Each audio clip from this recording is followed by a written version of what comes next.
BJP अगर झूठ बोल रही है, चलें ठीक है, बीजेपी अगर झूठ बोल रही है, आपने कहा ये झूठ लेकर चलते हैं, एक नैरेटिव लेकर चलते हैं, तो आप सच बोल दीजिए। आप गिना दीजिए ममता बनर्जी के कोई 5 ऐसे वादे जो उन्होंने पूरे कर दिए हों और जनता उनसे बड़ी गदगद है, बड़ी खुश है। अगर वादे नहीं पूरे किए होते, लगातार कितने साल से आज मुख्यमंत्री ऐसे थोड़ी ऐसे तो केंद्र में मोदी की सरकार भी बन रही है, ऐसे तो केंद्र में मोदी की सरकार भी बन रही है, और यूपी में लगातार योगी की सरकार बन रही है। तो इस पैमाने पर जाएंगे तो आप पीछे चले जाएंगे। आप इतना बताइए, झूठ एक्सपोज करिए ना, जिस तरीके से गाजीपुर में एक बेटी के साथ क्या हुआ। आवाज में गड़गड़ाहट लाकर डिबेट नहीं किए जाते हैं, या जोर जोर से चिल्लाकर डिबेट नहीं किए जाते हैं, फैक्ट्स पर डिबेट किए जाते हैं। आपने कहा कि राधिका खेड़ा जी, आपने कहा कि राधिका खेड़ा जी झूठ बोलती हैं, मैं आपकी बात भाई मानने को तैयार हूं। इनके झूठ को एक्सपोज करके ममता बनर्जी के 5 छोड़िए, चलिए 3 काम 4 काम ऐसे गिना दीजिए जो इन्होंने मैनिफेस्टो में लिखकर दिए हों और वो पूरे हो गए। देखिए, ममता बनर्जी के मैनिफेस्टो को मैं बहुत ज्यादा नहीं जानता हूं, मैं क्लियर बता दूं, लेकिन अगर आप अपने 4 मैनिफेस्टो बता दीजिए जो भारतीय जनता पार्टी ने पूरा किया। हम पूछना चाहते हैं, आप बता दीजिए ना, आपने उत्तर प्रदेश और हिंदुस्तान का साथ झूठ बोला, आप बताइए क्यों नहीं बताती है, क्यों नहीं बताती है? गुस्सा नहीं विनय जी, गुस्सा नहीं बोले आप। नहीं तो मैंने, हम तो कह रहे हैं, अब यहाँ कोई आवाज दबा रही है, मैं आपकी आवाज को उठाने की कोशिश कर रही हूं। हम उत्तर प्रदेश के इनके पूरे मैनिफेस्टो को बता सकते हैं, हम हिंदुस्तान के जो भारतीय जनता पार्टी का पूरा मैनिफेस्टो हम बता सकते हैं। संसद में नारी शक्ति को दबाए हैं, अब स्टूडियो में नारी शक्ति को दबा रहे हैं। देखिए तो सब एक साथ नहीं, एक सेकंड, नारी अकेले है, उसको एकदम दबा रहे हैं। नारी का तापमान आप लोगों ने किया है, आप लोगों ने नारी का अपमान प्रशासन ने किया, क्यों नहीं लागू और हुआ? नारी का क्यों नहीं लागू करते हैं? नारियों को दबाने का काम करते हैं। सावधान हो जाइए, हिंदुस्तान की नारी खड़ी हो गई है, हिंदुस्तान की नारियों को आप दबा नहीं सकते। आप चाहते हैं हिंदुस्तान में, आप हिंदुस्तान के लोगों को बेवकूफ समझते हैं। आप डांस करने से नहीं काम चलेगा। आइए बात कीजिए, डांस करने से काम नहीं चलेगा। आइए आइए रुक जाए रोहित जी, आइए, डांस करने से काम नहीं चलेगा। हकीकत तो ये है, नारी सक्षम है, अपनी बात करने के लिए उसके आपके समर्थन की जरूरत नहीं है।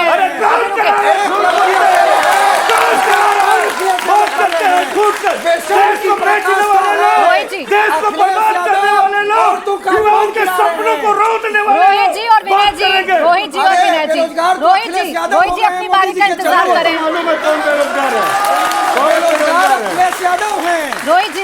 रोहित जी एक महिला का अपमान हो रहा है। अरे रोहित जी, एक महिला इधर भी बोल रही है, उसकी भी सुन लीजिए। उस महिला को आपकी जरूरत है कि नहीं है, समर्थन की जरूरत है कि नहीं, पहले ये जान लीजिए। वो सक्षम है, वो अपनी बात रख लेगी, लेकिन ऐसे बीच में आकर डिबेट नहीं कराता। समाज में अन्याय नहीं होगा। ये अच्छा वाला अपराधी है, बुरा वाला अपराधी है। विनय जी थोड़ा रुक जाए, आपस में ऐसे लड़िएगा तो किसी की आवाज नहीं आ लड़ाई पाएगी। कहाँ हो रहा है? अखिलेश जी बेरोजगार हो गए हैं मोदी जी के चलते। अपनी बारी का इंतजार करें ना सर, आपके पास आऊंगी सवाल नहीं, तब तक जवाब रखिएगा। बीच में मोदी जी हुआ करते हैं। राधिका जी छोटा सा जवाब दे दीजिए। 17 में सरकार चली गई, 22 में चली गई, 27 में नहीं आई। नारी बोल रही है, अब लंगड़ी मार के गिरा दिया था। प्रधानमंत्री बन गए अखिलेश यादव, अखिलेश यादव प्रधानमंत्री बन गए। रोहित जी अभी संतरी जिस में नारी नहीं की है, पता सम्मान कर की आप लीजिए। बात कर रहे थे, उनकी देश की बारी है। तीसरी बड़ी पार्टी है, डरे हुए हो आप। विनय जी रुके, बोले। आप सबने वो पिक्चर देखी है ना, चोर मचाए शोर, गाना भी है, टूटी चोर मचाए सबसे ज्यादा शोर। लेकिन मुद्दे पे वापस आते हैं। अरे बीच में मत बोलो, वापस आते हैं। अब देखिए ना, ये कहते हैं ग्राउंड की बात करते हैं, जमीन पे क्या है, धरातल पे क्या है। धरातल पे ये है कि ये चुनाव पे चुनाव लड़ते हैं राहुल गांधी के नेतृत्व में और हर चुनाव हारते हैं। अब देखिए ना, अखिलेश यादव ने बीच में डोंट बोलो, झूठ मत बोलो, यही दबा दूंगी आवाज, चुप रहना, बीच में मत बोलना, फिर मैं बोलने नहीं दूंगी पूरी डिबेट में। ना रोहित जी बोलने देंगे ना मैं बीच में यो फिस जाओगे। आते हैं वापस। लग रहा है कि अखिलेश जी प्रधानमंत्री हो गए हैं, ऐसा ही बतिया रहे हैं।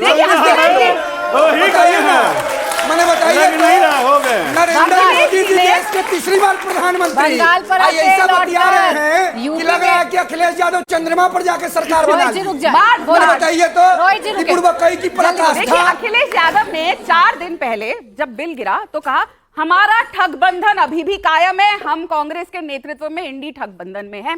अब वो ठगबंधन देखिए ना कैसा है। दिल्ली में चुनाव हुआ, कांग्रेस और आम आदमी पार्टी खिलाफ लड़े, सपा ने आम आदमी पार्टी का साथ दिया, गिर गया ठगबंधन। बंगाल में वही हो रहा है। राहुल गांधी ने, इनके नेता और लीडर ऑफ ऑपोजिशन सर्वे ने क्या कहा? ममता दीदी करप्ट है, ममता दीदी ने आरजे कार हॉस्पिटल, करनी कार बना दिया और ये तक कह दिया कि रेप नहीं वो स्कैम है। सोचिए ऐसा नेता लीडर ऑफ ऑपोजिशन मिला है, पप्पू कहूंगी तो तकलीफ होगी सबको, लेकिन जो ये कहता है कि रेप इज अ स्कैम। दूसरी बात, ग्राउंड में धरातल पे बात करते हैं। आज ही की बात है, मेरा नेता डिग्री वाला इंजीनियर है, कहना कहो, तभी टूटी चुरा के ले गया। आप भानगढ़ एक जगह है, ऐसी बात नहीं, कोई भी नहीं। भानगढ़ एक जगह है बंगाल में, वहां पे एक आदमी है रफीकुल इस्लाम। कौन है? ममता दीदी का नेता, टीएमसी का नेता है, जिसके घर में 100 लाइव बॉम्ब मिले हैं। अगर दीदी जनाब जीत रही है तो टीएमसी वर्कर के घर में 100 लाइव बॉम्ब क्या कर रहे हैं? जवाब मानव जी देंगे, भारतीय जनता पार्टी के लोगों जवाब मानव जी देंगे। उससे पहले जवाब जी भी हैं और रोहित जी भी हैं, दोनों को अपनी बात रखी है। लेकिन मानव जी चूंकि आरोप आप पर लग गए हैं, बंगाल की बात करते करते बीच में थोड़ा सा सिग्नल आपका चला गया था। सर आप कंप्लीट करें अपनी बात। ये कह रही है कि बॉम्ब की जरूरत क्यों है भाई, जब जीत रहे हैं तो?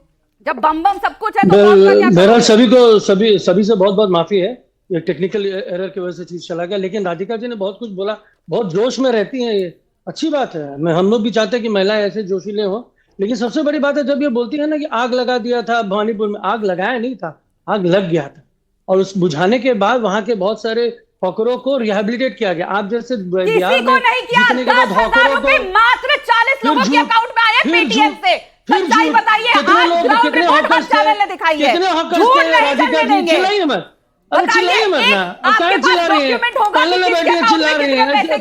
इनको चिल्लाने के लिए रखा है क्या?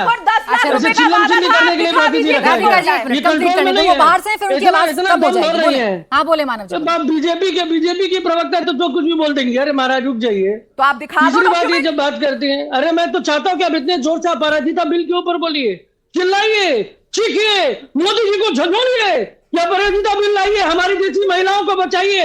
सबकी आवाज मेरी जैसी बुलंद नहीं होती, सब नहीं करते। अरे बढ़िया, तीसरी बात इतना हिलिएगा तो नेटवर्क भाग जाएगा। अरे जो संयोजन भी आ गया 4 मई नेटवर्क की बात कर रहे हैं आप तो। देखिए वो बाहर से इस बात का सम्मान कर लेते हैं, वो बाहर से जुड़े हुए हैं। आप लोग बोलेंगे तो उनकी आवाज वैसे ही कट जाएगी। थोड़ा उनको सुनिए, उसके बाद काउंटर करिए। जितने